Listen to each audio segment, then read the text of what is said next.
And now we come to the climax of the discussants, who happens to be the only lady here. And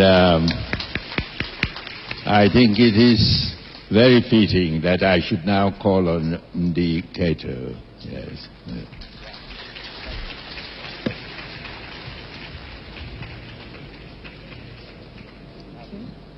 Good afternoon, everybody. Mr. Governor, I want to thank you for using me to kill two birds with one stone. So I'm like the only youth here. I don't know if some of you feel, oh, Mr. You're a youth. Okay. And I'm also representing the female population. If he did not do this, I would have been one of the voices ranting. So we want to thank him.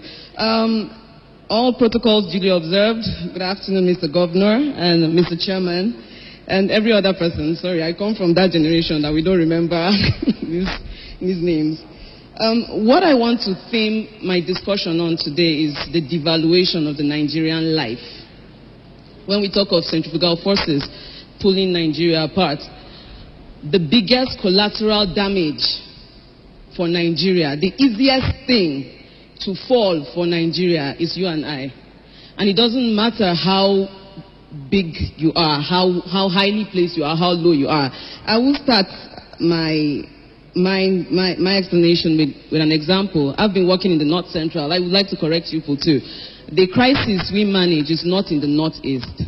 As have been discussed by our previous discussants, the North Central is an area that has faced more murder, more death than you can ever imagine. I come from that region.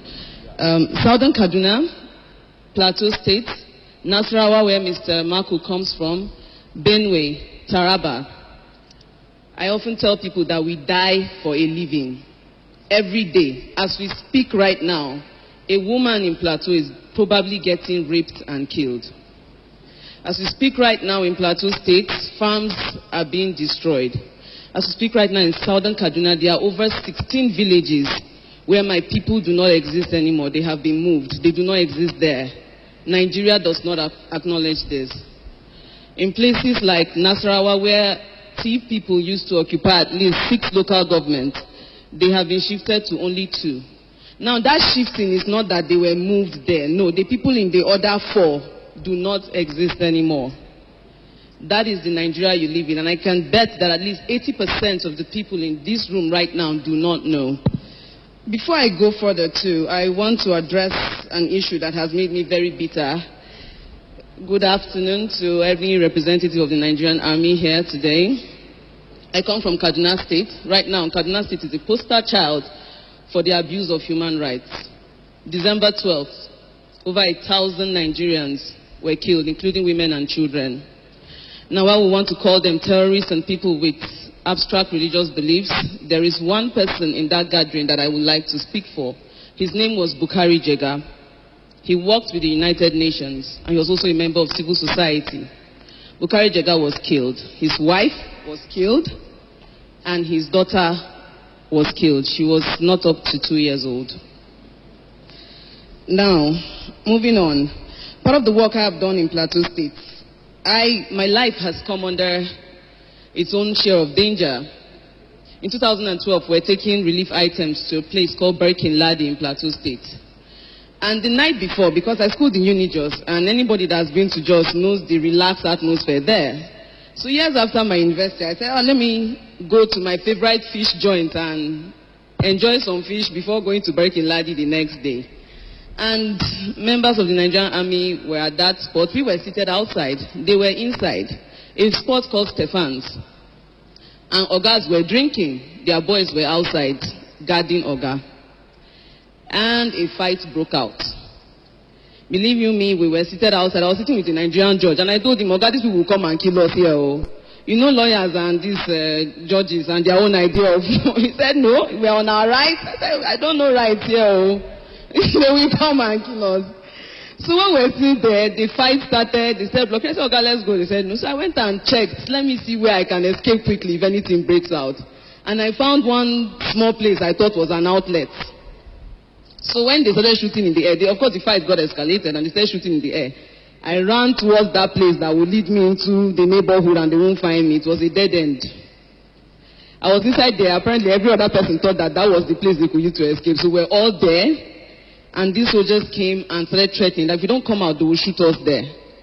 And we came out, I mean, after the first or second threat, you know that anything can happen. And then we came out.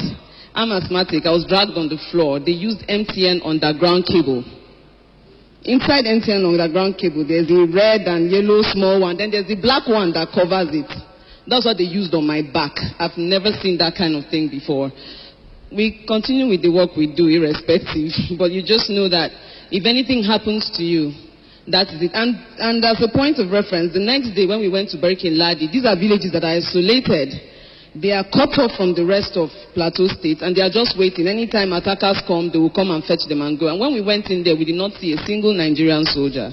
But that is an issue for another day. Let me not attack. We're also grateful for the work you people have been doing, so let me stop there.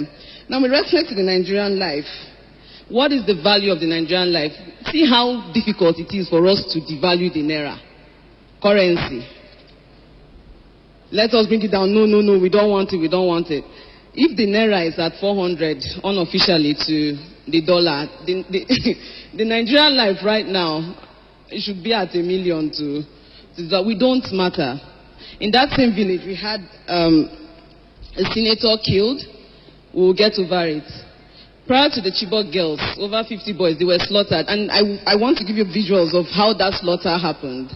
All of us are in this hall. They will bring one person. They will slaughter the person. You know that you are the next to be slaughtered. There's nothing you can do about it. When we talk of Boko Haram and we say soft targets, the Paris attack, I believe it was in a bar.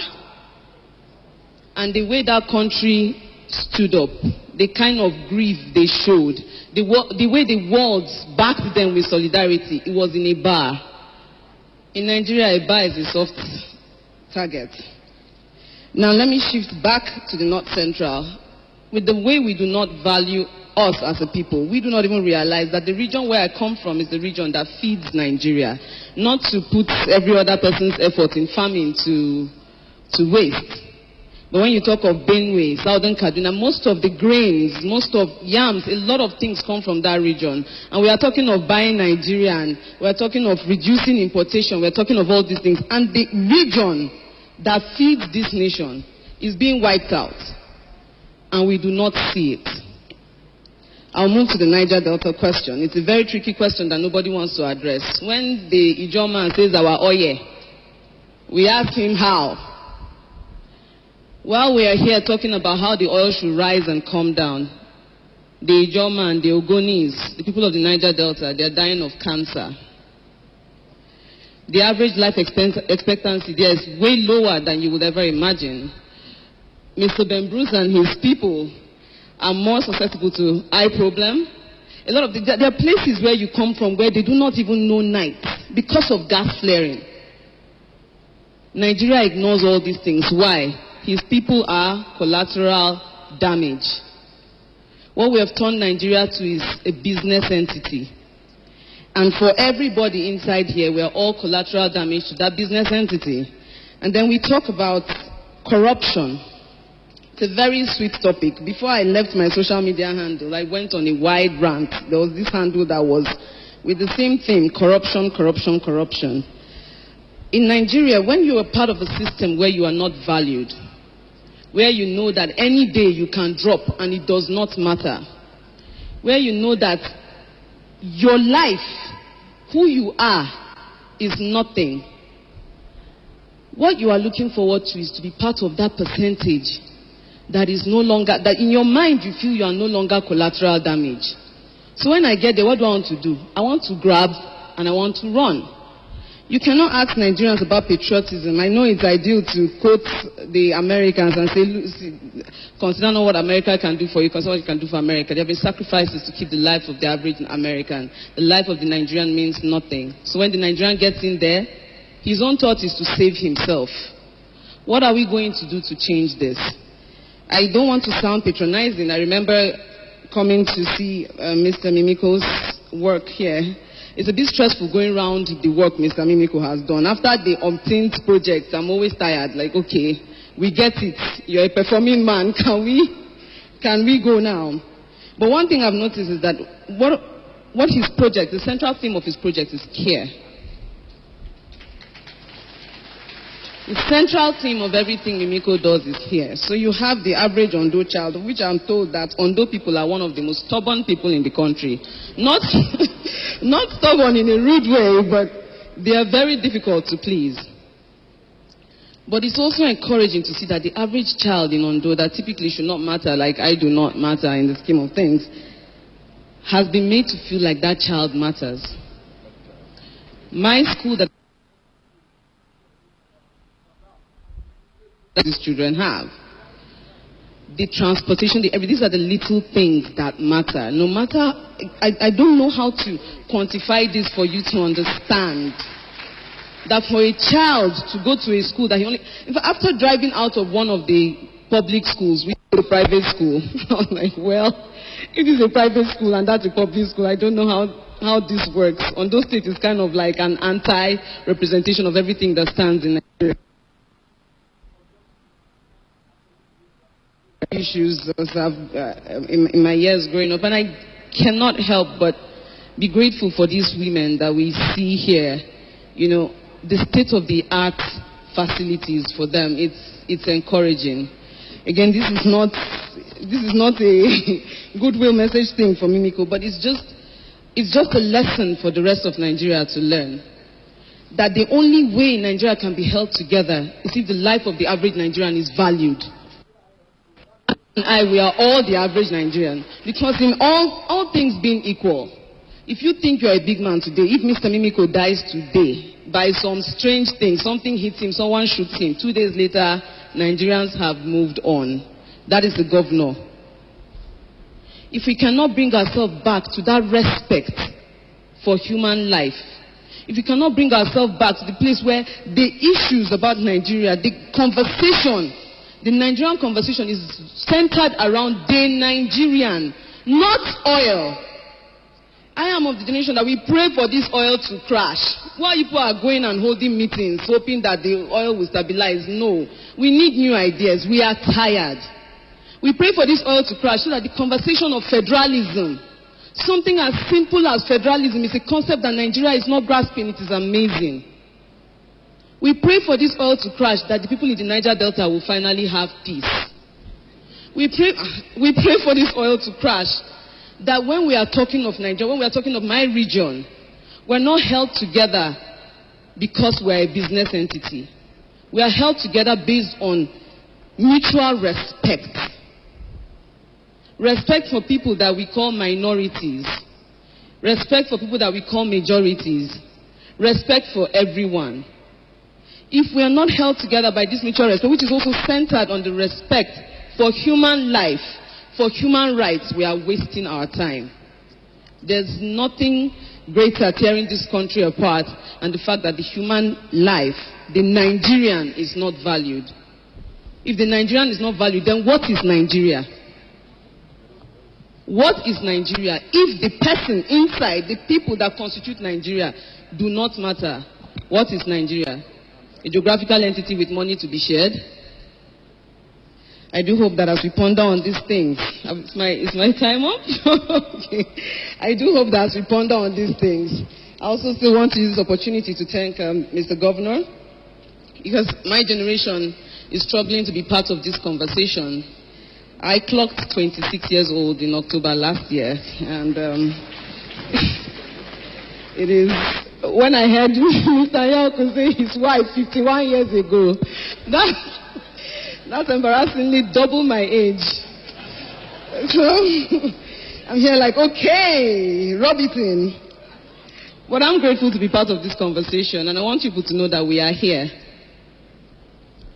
Whether you let us in or not, we're not begging to be let into the conversation. We're breaking down these doors. And we are going into the conversation. And where you stop is where we are going to carry on. So I ask you people that you be very careful with our property. Because what you are doing is you're watching over it for us. We are here, we're entering the conversation. Some of the things we are seeing we do not like, and you're making the future work a little more difficult for us.